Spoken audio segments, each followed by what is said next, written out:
How the you brought? That's why I can't find my bowl, dude. You gotta quit taking my stuff outside, butthead. Um, okay, so for those of you guys that are wondering what's going on, for some reason I'm having technical issues. If you guys, yeah, it seems like when I start a broadcast or something along those lines, I end up having some sort of technical issue. Now I did restart my phone and do all that stuff. I've got 3 bars, so I shouldn't be having any issues. But let's see what happens with this. Okay, it looks like we got somebody that's coming in. If you could say hi so that I can so that I know that the broadcast is actually live, because for some reason it keeps it goes south or something along those lines. So anyways, hi. You guys want to say hi to Sam? All right, here, let me get the sleepies out of your eyes, baby girl. Yeah, I know, I know, I know. Everybody wants to say hi, so come on, up here. Say hi. Say hi.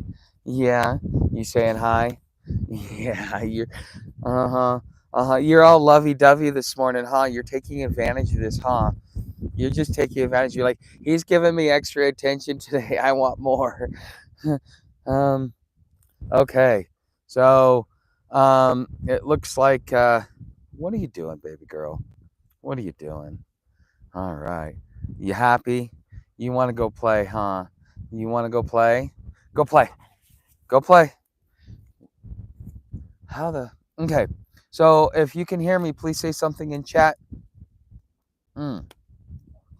I'm gonna I'm gonna turn this around a bit, give you guys a visual. So for those of you that would like to see what the high desert of Arizona looks like, this is Arizona. You would think it'd be like Phoenix, where there's all kinds of. Sorry, guys, the morning wind is coming. You would think that that it would be all sand and stuff like that, but we actually get 4 seasons here. And one of the greatest things about living out here is that dude, you get some of the most beautiful sunsets, and not only that, you get mm, not only that, you also get what's it called? You get like when the clouds come over, because I'm at 6,500 feet. So when the clouds come over, it's almost like you can reach up and touch them. But this broadcast and this channel is sponsored by Open Air Properties. So if you go talk to Stephanie at openairproperties.net and you use the promo code FriarTuck, you get $50 off of your deposit. If you're looking for owner finance where there's no banks and you could just make a payment without paying usury or anything else like that, go check out Stephanie at openairproperties.net. Tell her Friar Tuck sent you, and you'll get $50 off of your deposit. It's a $249 document fee to get started, plus a $100 deposit, and then it's about $200 an acre. She's got properties in Arizona, which is where I'm at. She's also got properties in Colorado and Arkansas. So if you're looking to move to one of those 3 states, or if you want to get into other states, you can reach out to Stephanie. She might have some connections in a different state if you're looking to get something like that happening. But anyways, guys, thank goodness it's Friday. This is my favorite day of the week. I know it's Sam's favorite day of the week too. So, but this is good morning, DFH. Nice to see you, buddy. All right. And by the way, if you're a free member over on Patreon, Fridays is when we open up the green room for all members, paid and free members. So, we have a broadcast that goes on at 5:30. Excuse me. The green room opens up at 5 o'clock tonight, Eastern. And we usually do it for about a half hour before the broadcast, and then you can come in there, chit chat. We're gonna have to use chat and voice and stuff like that. We have a few people that show up regularly, but I'd like to entice more of you to come on over. We're gonna. This is Friday is what we do is Spiritual Friday. So if you come over to hobotuck.com at 5:30 Eastern, you can listen to the broadcast live. And then we do the after party. And since it's also Friday, it's those of you that liked, what's up, Ricky? How's it going, man? Richky. Okay. No, Rich Sky Inc. Day 1. Okay. Took me a minute. Um, but anyways, um, yeah. Um, but anyways, if you want to come over, my old man and I, we do a broadcast. Now he did go to the hospital. He had surgery on Monday. His surgery was good, but he's kind of he's kind of down and out. So we might not do the Friday broadcast tonight. Just keep an eye. If you see a countdown clock on the live page, rich guy since day one. Okay. All right. That's how you say it. Okay. Thank you. Hey, what's up, Marcus? All right. So if you come over there and you if yeah, Friday nights my old man and I do a live stream together. It's basically it's more for legacy. He's getting to that age where, I'm trying to get as much content of him so that after he passes, I have something like that. If you have close relationships with family members that may not be there, one of the great things about the digital age is you have the ability to you have the ability to what you call it you have the ability to document and kind of like catalog them while they're still in their good state. So and if any of you guys, I know a guy from when I had my janitorial business because I was part of a networking group. um he can take VHS tapes and put them on DVD. He can set up family videos and stuff like that. That's his sole purpose. That was kind of what inspired me to do what I do with my old man, to be able to have something along those lines where at least friends and family that want to make sure that want to be able to get that want to be able to remember who he was after he passes. It's at a time in his life when he's still coherent, he hasn't gone senile or anything else like that. And um so uh Okay. So, anyways, that's something that my old man and I, we do, and we do it for legacy. And I'd encourage you guys to do something very similar with your friends and family that you really want to make sure that you have, because you could go get a domain. Okay. So for oh, what is it? You can go buy your own domain. You own it, you host it, and everything else like that. You can the first year on SiteGround is going to be like $34, and it's $60 a year after that. But then you can also spend $20 a year on 100 gigabytes worth of like a Google Drive, and you can use Chat GPT to make the codec so that you can just have it play there. That way you own the content. It's on your it's in your what you call it it's in your you own it, so nobody, they can't delete it. It's not going to go away as long as you have that account. So that means that even long after, you can pass it down through the family, and that's how you guys keep records. So 100 or 200 years from now, maybe your posterity, your great great great great grandchildren can look back and go, wow, that's what my great great great great grandfather or grandmother or aunt was like. And so it'll give them a lot more insight into family history. You might even be able to pass down family knowledge as well. And who knows? Um, uh, uh, anyways, it's just, it is what it is. Um, but, anyways, that's kind of what I'm working on. That's what our Friday nights are. If any of you guys have any questions around the topics of homelessness, because I've been chronically homeless for the last 25 years, off and on the streets, and one of the great skills that you get from living that lifestyle for so long.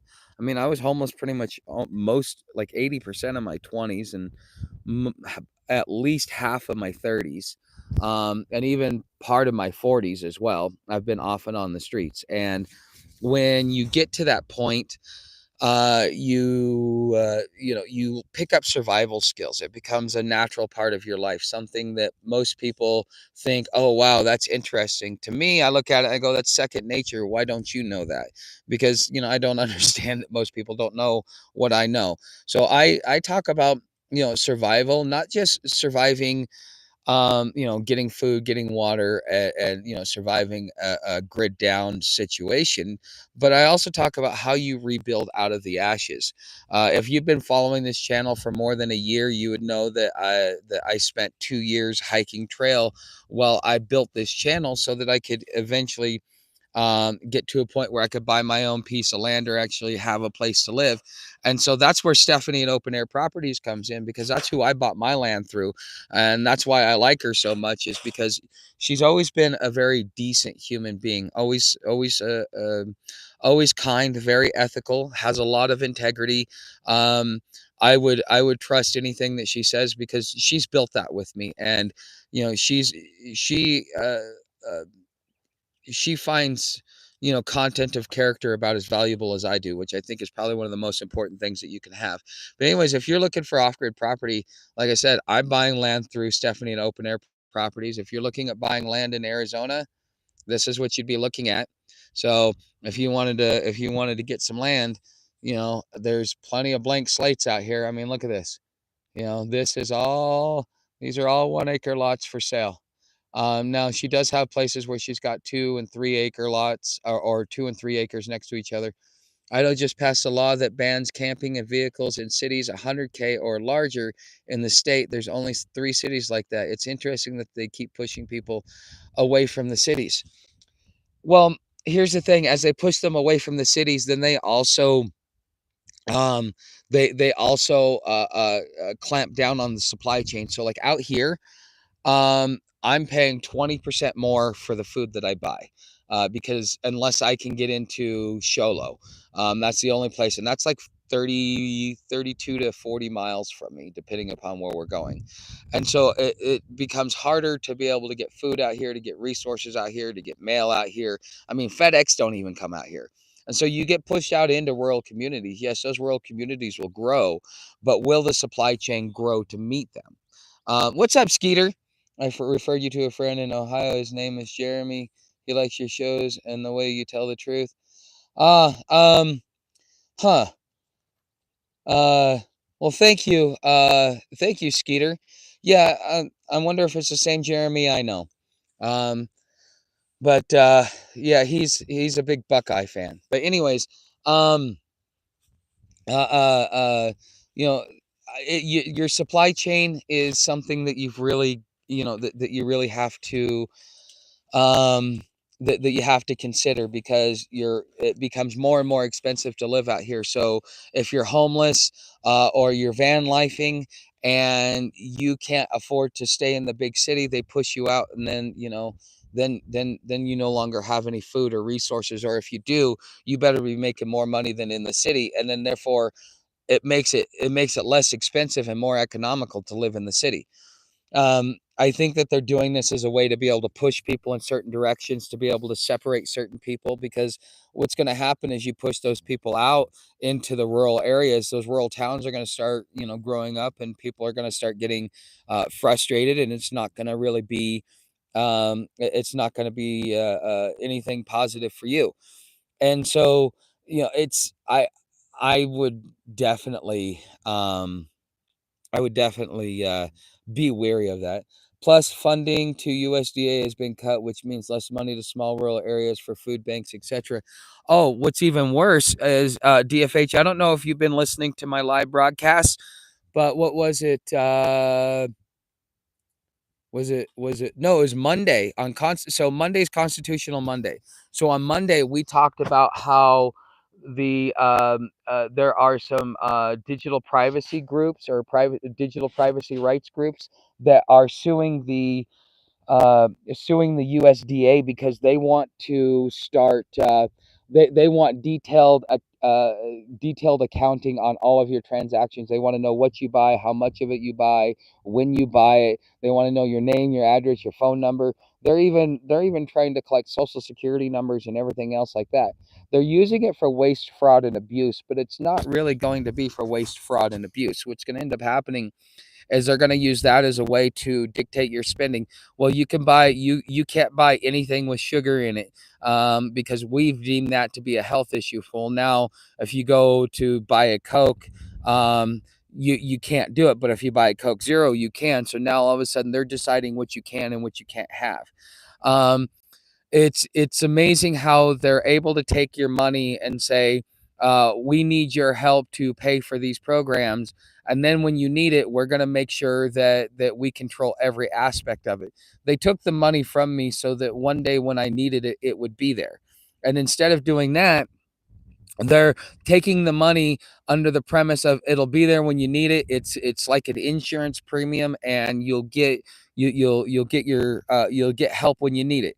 As long as you pay your taxes, you'll never starve. And it's like, okay, that's a fair trade. But as soon as they're like, oh well, you can't pay to play in the system, now we want to exit you out, because they're only pretending to want to be there to help you. The reality is they want those that are weak enough to get on benefits. They want to indirectly exit them from society in various ways. So got to make a run to Sholo this afternoon if you need to go.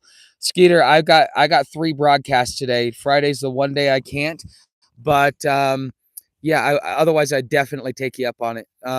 Okay, food banks practically empty, rationing.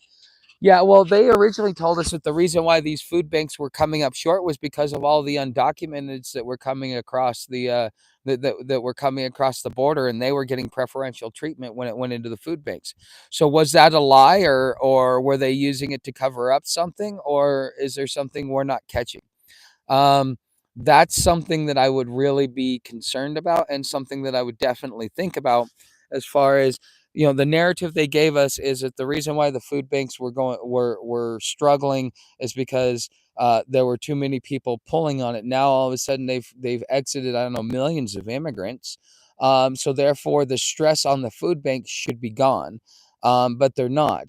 So it makes you wonder, could this have morphed into, like, with the trade war and stuff that we're having, that in order to make up for the disruption, the food banks are going to be, are the ones that are getting less because of that. So did you know that McDonald's takes food stamps here?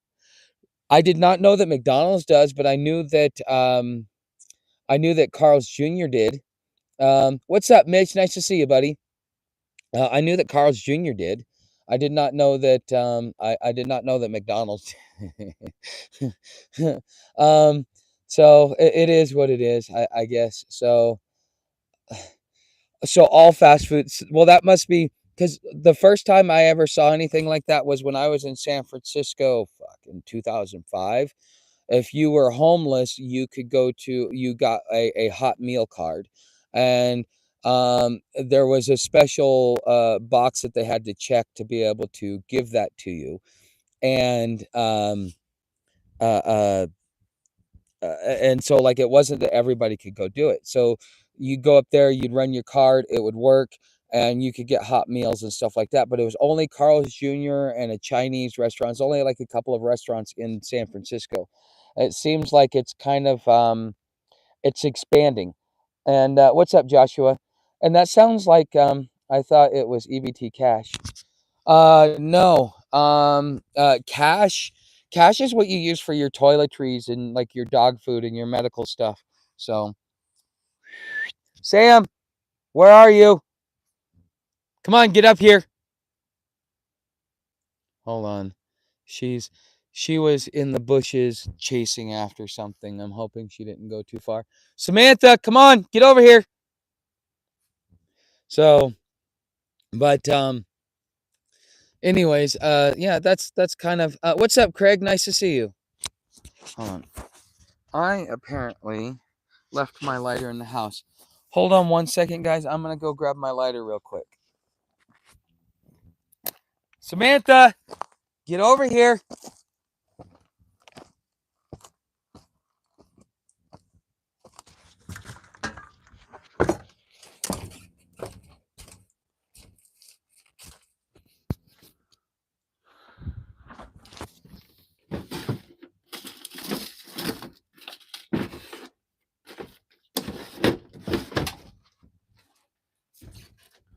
Samantha, come on, get over here. Oh shit.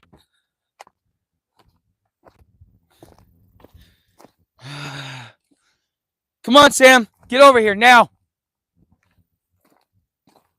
Oh, that's where it went. Okay, so I was sitting on my lighter. Okay. Man, she gets on a trail. I am going to have to start tying her up again because she's not getting it through a thick head that she's not supposed to leave the property. But apparently she does. That's Get your butt over here. You know you're not supposed to leave the property. Come over here and kick it down now. Come on, right here. Kick it down. Thank you. Okay, that's how it was in 2016.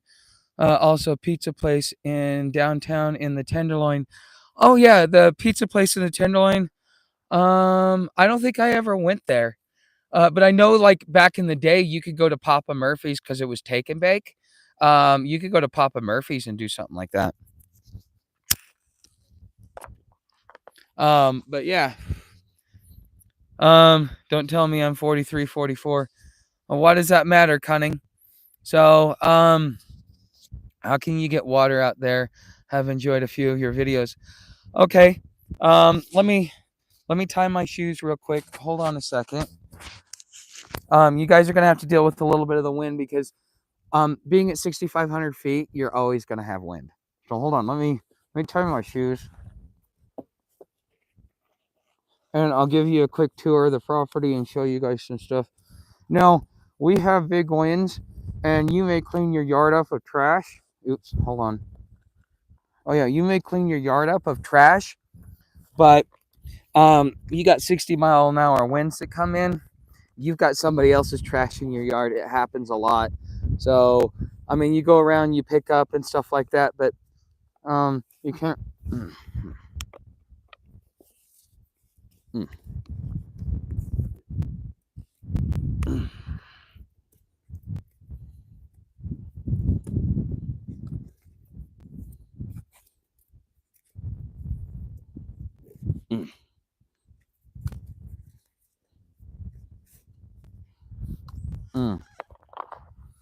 All right, so let's go. I don't want to take you around I don't want you to see my bucket. There are some things that remain private, and my outside bathroom remains private. So let's go around here. Oops.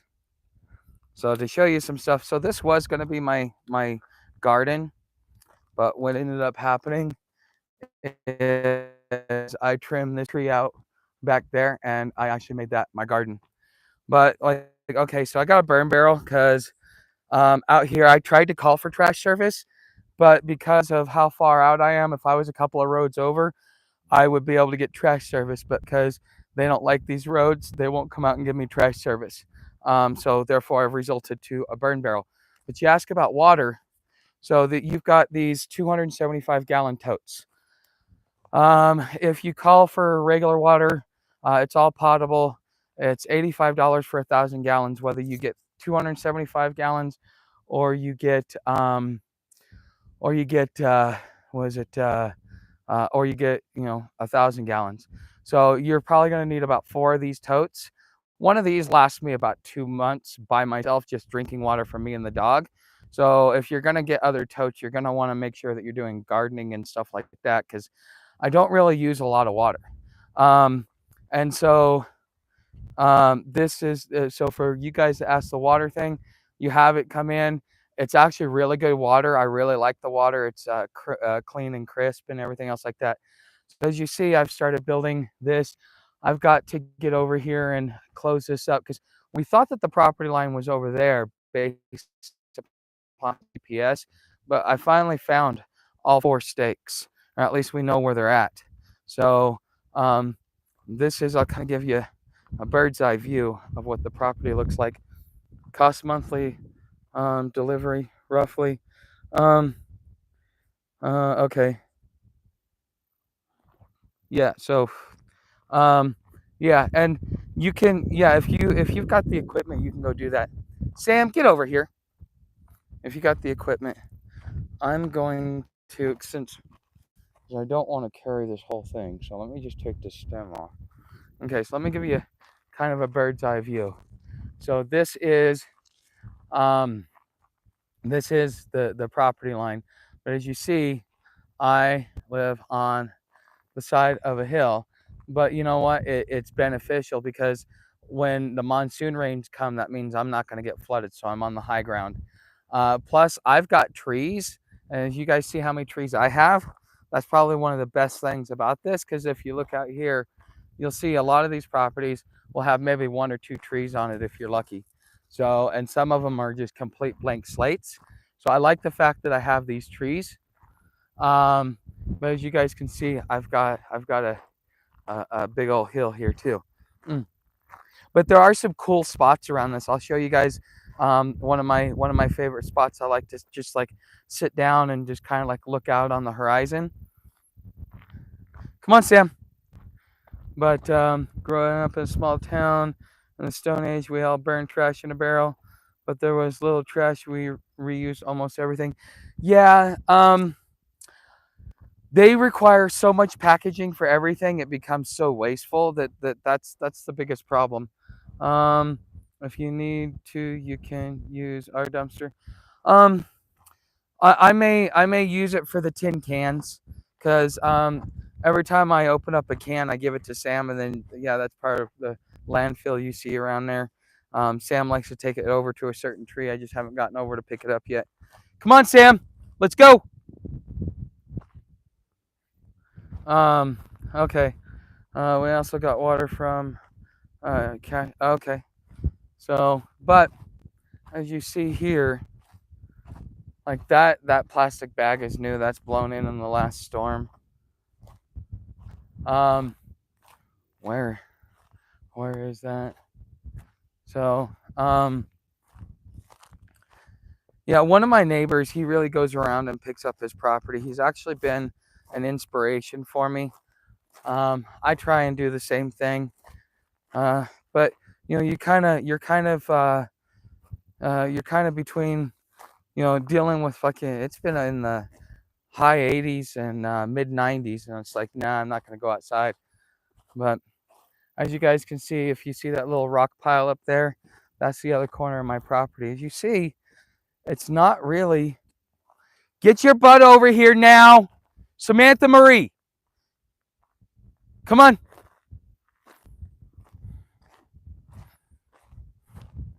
But yeah, she thinks we're going on a walk because she's starting to head towards the water tower. So that's the water tower out there. But as you guys see, 1 acre isn't as small as I thought it would be. 1 acre is pretty big. But oh, so you guys see up there, I got a little cliff. I can get up there and sit up there and be, it's pretty nice. It's a pretty nice view. Well, I'll show it to you here in a minute. Come on, Sam, get over here now. 1, 2, you better come here. So, come on, get over here. Quit lollygagging. Let's go. Come on. But as you guys can see, here we go. We've got this. But if you look back, I mean, look at the distance. I mean, the road is up there about 4 trees. So you've got all of that, plus all the way up to the top of the hill. You see that last tree right about there? That's where the other stake is. So, and 1 acre is not as small as it may seem. And I think that this is the biggest thing. Like, I'm happy with 1 acre. I mean, I could do with 2 or 3 acres. But 1 acre is plenty, especially if you're just a single person and you don't really plan on having, you know, a family or anything else like that out here. Come on, let's go. Come on. So as you see, you know, some of this stuff, there is arable land here. There is things that you can do, like, you know, if you want to level out something, the land is still usable even though it's on a slope. Honestly, I like this better than flatland. Flatland would be nice if I was just sitting there trying to make a farm and stuff like that. Because you know, you want 3 or 4 acres that are flat that you can irrigate, but the rest of the property, it doesn't matter. So let's go this way. As you guys can see, 1 acre is not small. So, as you can see here, let's go back over. Let's, yeah. Gotta watch where I'm walking because of all these rocks and everything. Let's go over here. So, as you guys can see, and you better have hard-soled shoes out here, like boots. I would not come out here with tennis shoes. Your feet are going to be screaming at you. But as you see, that's where it is. And I'll tell you, I kept looking. I'll show you guys something. So I kept recalibrating the GPS. And at first it kept telling me that it was right there. And I'm like, okay. And then it told me that it was right here. And then it told me that it was right here. So these two right here were better indicators, and I just kind of had to look around. And it turns out that it is right there. So as you guys can see, that is where my final stake is. So this stake right here, or that stake right there, is kind of how it works. So as you see, GPS will put you within about 15 to 20 feet of where you're at. You should always look for the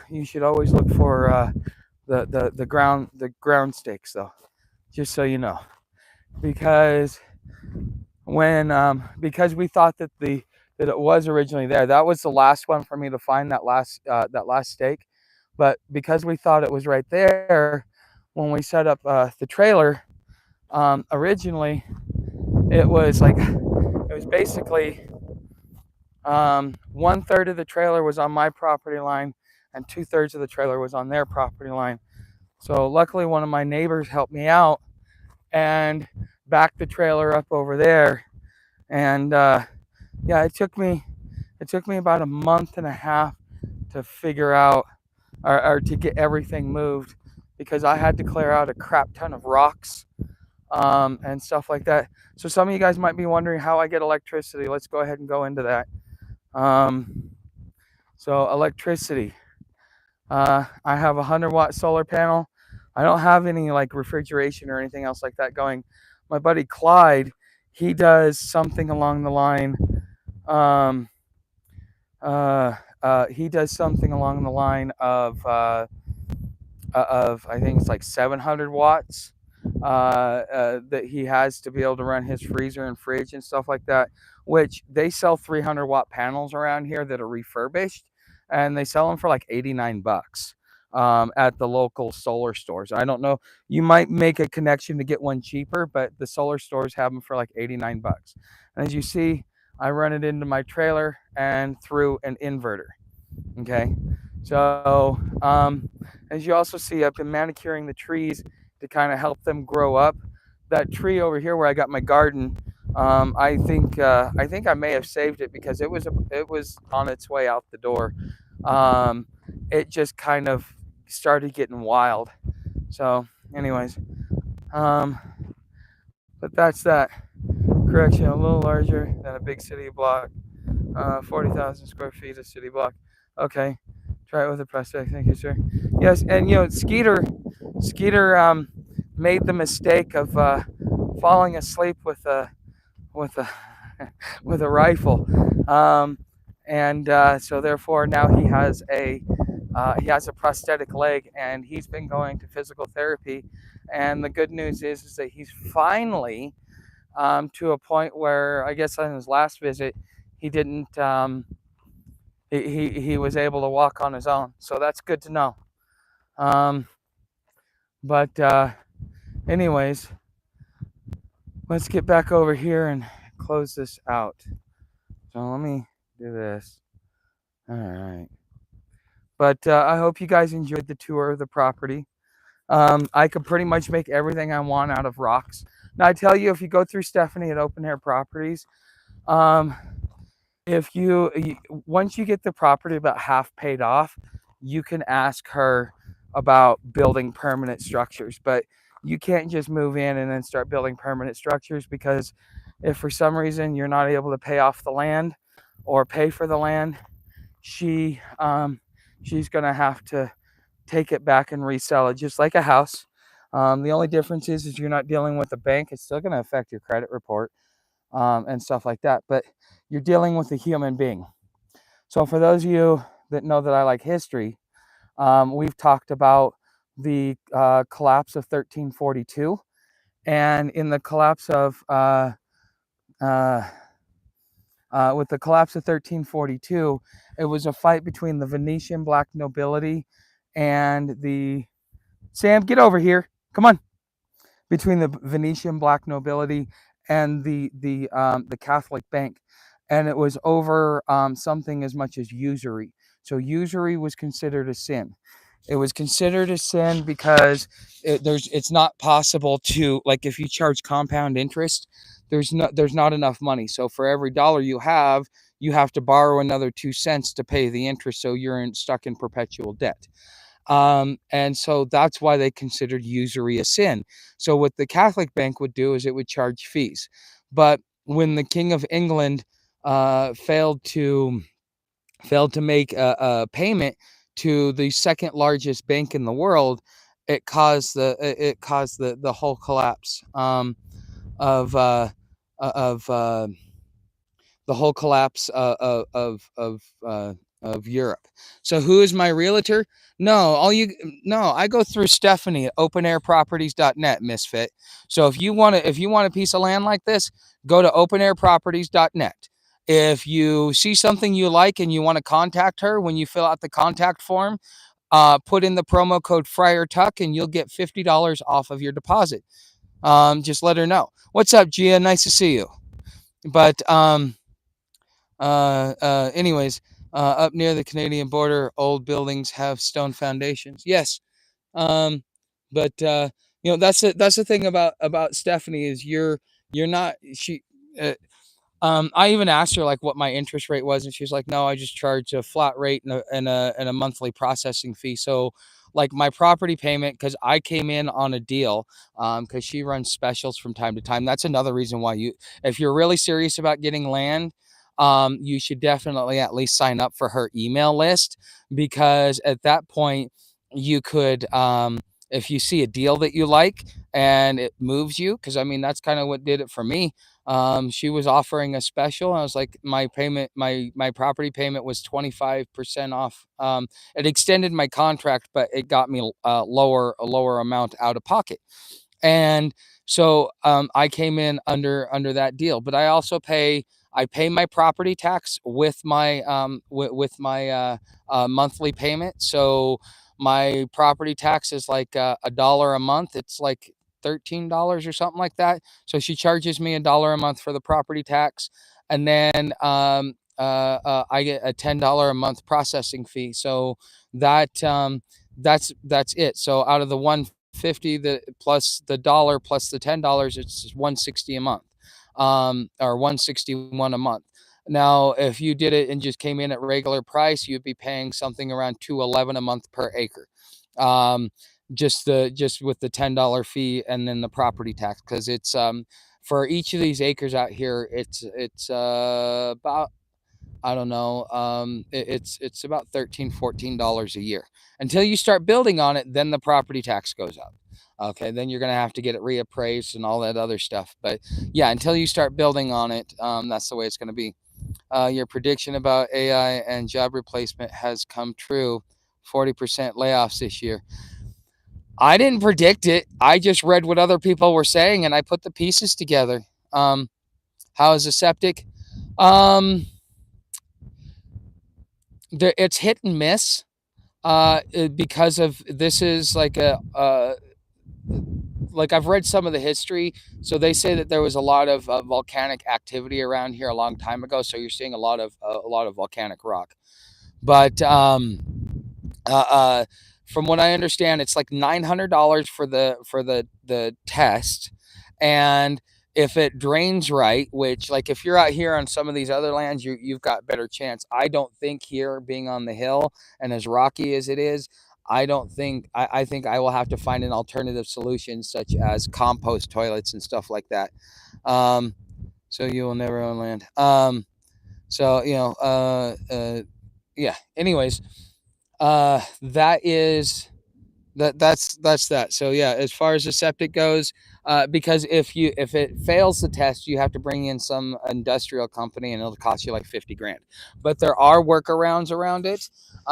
You can do things like composting toilets. You can do catchment systems and stuff like that. They're just wanting to make sure that you don't contaminate the water. But I think that's kind of hypocritical, considering they want to drill into the aquifer here for the spring to be able to fill up the lake, but yet all the cows crap in it, so all that cow crap is going to make it down into potable water. Now everybody's going to have to filter it just so that they can get more water in the lake. I mean, I understand we need it for the farmers and ranchers, but for those of us that want clean drinking water, we get screwed in the name of them growing and not really being thoughtful about what they do. Um so you'll never own land. Okay. Leach field, hard to go in all that rock. Well, there are places like, once you get down, I think it's like about 3 feet. There's supposed to be um, a solid plate of rock, and then once you get past that, it's supposed to be pretty easy. From what I understand, it's just like it's getting down to that. Most places don't, struggle to do that. So that's why I'm learning survival skills from Tuck. Okay. Leach field, hard to go all in. Yeah. I mean, that's one of the problems that you will face. Yes. Um, you know, there are obstacles, but you gotta look at it like this. Okay. The reason why Arizona was my first choice, because I was looking at Arizona or Colorado, and luckily, before I even started talking to Stephanie, that's where I was looking at. And part of the reason why I wanted to be in Arizona is because, in the event that we have a nuclear exchange, this is probably one of the safest places to be. Um, because we're at a high elevation. Well, we got constant wind, so like if there is any radiation, it'll go through so quick. You know, it'll do less damage and stuff like that to the flora and fauna. But the from some of the stuff that I've read that's being predictive, what it says is that there are going to be a couple of places that they get burned by nuclear exchange, but they I mean there's no place on this planet that will be able to escape what's going to happen with this nuclear exchange. But there are some places that will be the seeds of life after this extinction level event. And a place like Arizona, there's also another place in Switzerland. And there's probably a couple other places, but those are the two that I know about. And so, if you want a higher chance of survival in some sort of nuclear exchange, this is going to be the place to be. I'm at 6,500 feet, and I'm doing pretty well. I'm on the western side of the mountain, so unless they nuke LA, I don't think we will have many issues here. And LA's already been razed to the ground, so I don't think that we'll see LA get nuked. That's just my opinion, though. I don't know what's coming. All I can do is read and speculate based upon consumed information.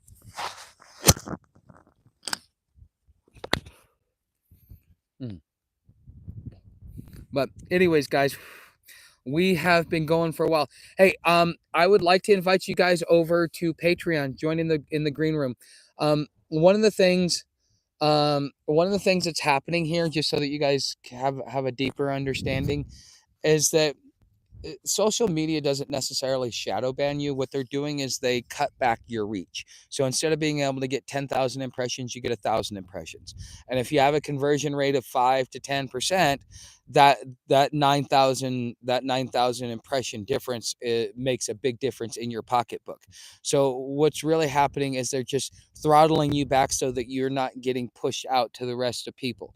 And um, part of it is just transition, but the large majority of it is the things that I say.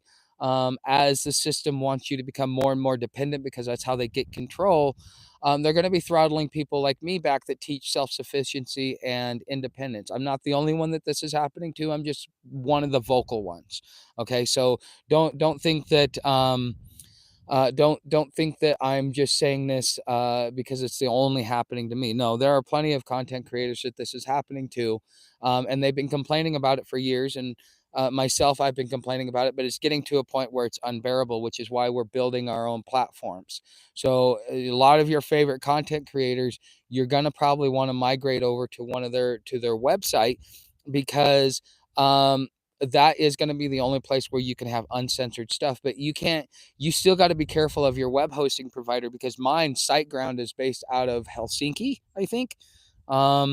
It's out of Norway. And so their digital privacy laws are higher than what we have here in the States. Not only that, um, if the United States decides to take me down and they want to take my website down, they have to go through extra processes to be able to do it, to get it down. It doesn't prevent your site from being taken down, but it does give them a lot of hindrances to slow them down and make them ask, like, do I really want to go through this? Because the amount of process and time and stuff like that could add a couple of months before they actually take you down, just because of the exchange and all this other stuff that goes on. So that's one thing that you gotta be thoughtful of, is that there is no way to completely protect yourself in the digital world. So that's why I'm moving over to hobotuck.com. I'm inviting you guys over there to be part of my movement if you find this stuff valuable. Tuck, what do you think about World War III? Is it going to happen? My prediction is yes. Well, yeah, it's gonna happen. It's not an there. Glenn Beck just did something with Steve Bannon a couple of days ago, and they were talking about how it's kinetic warfare. It's already starting. So, but anyways, you guys should consider coming on over, signing up for my email list if you want to support the broadcast, because quite frankly, YouTube isn't paying me enough to be able to really keep the lights on. It's you guys that get memberships. It's you guys that help me keep this up and running. I live off of less than $300 a month, so it's not like I'm trying to get rich. I'm just trying to make sure to keep it open for another day so that I can keep fighting the good fight and sharing what I know, and finding people that resonate with my message. So if you'd like to help me keep this broadcast open, consider putting something in my tip jar, getting a membership, and make sure to come on over to hobotuck.com and even sign up for my email newsletter, where you get the daily digest and you get the weekly digest. I'm waiting for some stuff, but anyways, you guys will get access to that, and you'll get emails. But that's that. I want to say thank you for being here, and I hope to see you in tonight's broadcast over on hobotuck.com. It starts at 5:30 Eastern.